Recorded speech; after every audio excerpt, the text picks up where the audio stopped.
Aujourd'hui, je pensais à un événement qui s'est passé l'année passée. Il y a une personne chère de ma famille, un membre cher de ma famille, traversait un moment difficile sur le plan sanitaire. Alors après avoir été à l'hôpital pour évidemment voir le médecin, après avoir conduit quelques tests, il avait du mal à voir convenablement.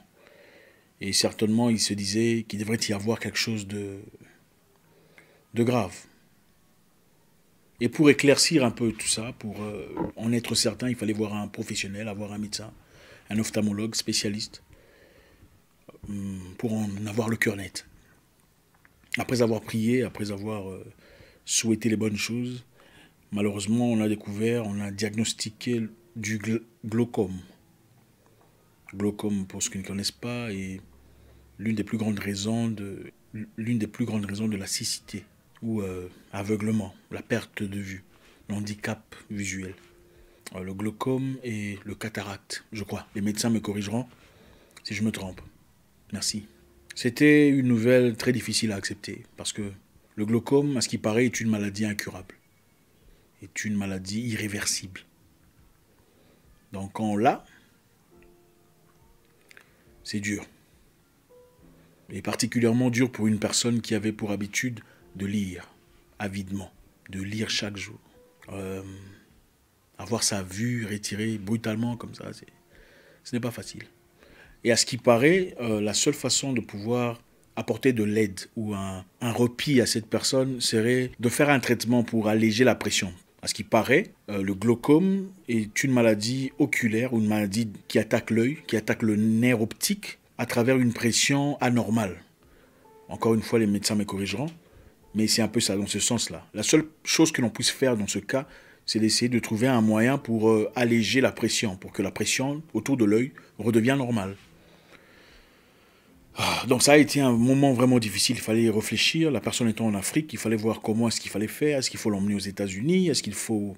finalement, quand vous réalisez que même les États-Unis ne peuvent pas faire grand-chose pour vous, ça devient vraiment triste. Mais le docteur nous a demandé d'aller faire un test de contre-expertise. Je ne sais pas comment vous appelez ça. Un nouveau test, quelque part ailleurs. D'ailleurs, le glaucome, je dois rappeler, d'après les recherches, est plus proéminent parmi les populations noires, afro-américaines, que parmi les populations blanches. Pour des raisons très obscures, des raisons non comprises, non élucidées, le glaucome serait plus proéminent parmi les populations afro-américaines comparé à d'autres populations ou d'autres groupes ethniques, enfin, entre parenthèses. Et on ne sait pas pourquoi, génétiquement ou pas, enfin bref, on ne sait pas vraiment élucider ce point-là. Et comme on était là tout triste, il fallait aller faire une contre-expertise, ou aller voir un nouveau docteur, je ne sais pas comment on dit ça. Cette très chère personne de ma famille est partie voir un nouveau docteur pour faire le test. Et après diagnostic, on a réalisé qu'il s'agissait d'une cataracte et pas d'un glaucome. Et quelque part, pour nous, c'était un peu... c'était quand même le mal moins... vous voyez un peu. La cataracte peut être soignée. Le glaucome, par contre, on perd la vue petit à petit, on perd tout ce qu'on a. C'est dur. Et la cataracte, par contre, est aussi une maladie oculaire, mais causée par une membrane brumeuse, une membrane floue, qui pousse autour de l'iris. Imaginez-vous un peu en train de regarder, et puis on place une glace ou un vitre, mais sale, devant vous. C'est ce que fait la cataracte, à ce qui paraît. Et le traitement, ici, il s'agit de l'enlever très méticuleusement, soit avec leurs histoires-là, ou avec laser. Bref, les médecins, vous m'excuserez encore. Je suis vraiment en train de parler comme un boxeur. En train de parler de médecine comme un boxeur. Avant, on utilisait des bistouris ou des objets tranchants pour physiquement enlever la cataracte de l'œil de l'humain et lui accorder une nouvelle chance. Mais avec le temps, la médecine a progressé. Aujourd'hui, on se sert des lasers.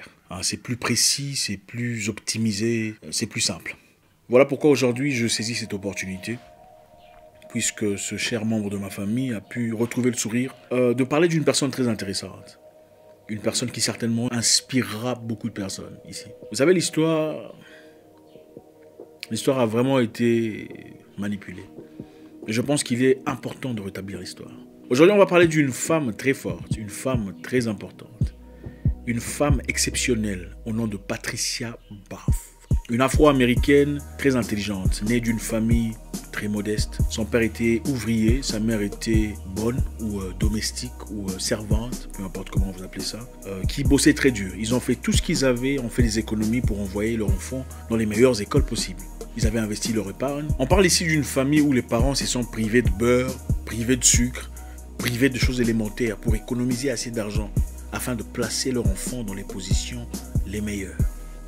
C'est inspirant. Je sais que voilà, aujourd'hui on n'a peut-être pas les mêmes difficultés, les mêmes challenges. Mais si vous associez le sacrifice consenti à un enfant déterminé, le résultat ne peut être qu'extraordinaire. Alors, qui est Patricia Barth? Patricia Barth est l'Afro-américaine, une femme comme vous peut-être, une femme forte, qui a fabriqué le premier laser pour traitement d'œil, appelé laser phaco, pour précisément traiter tous les problèmes de cataracte. Avant lui, il y avait d'autres techniques, évidemment des techniques plus physiques. Mais à travers son intelligence particulière, à travers son doigté, a été pionnière dans le traitement de laser phaco.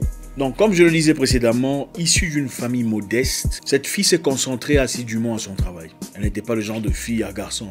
Comme elle se décrit elle-même, elle dit qu'elle était nerd. Nerd, donc le genre de femme qui ne font qu'étudier, qui ne font que lire. À l'école secondaire, elle faisait déjà des recherches de cancer. Et c'est à partir de là qu'elle a apparu dans le premier journal de santé d'une nouvelle édition dans sa ville natale. Patricia Barth à l'université, à cette époque, dans les années 60, en train de lire, toujours dans un coin, en train de faire des recherches. Déjà à l'école secondaire, elle était placée parmi les grands. Elle faisait des recherches dans le domaine du cancer, à l'école secondaire.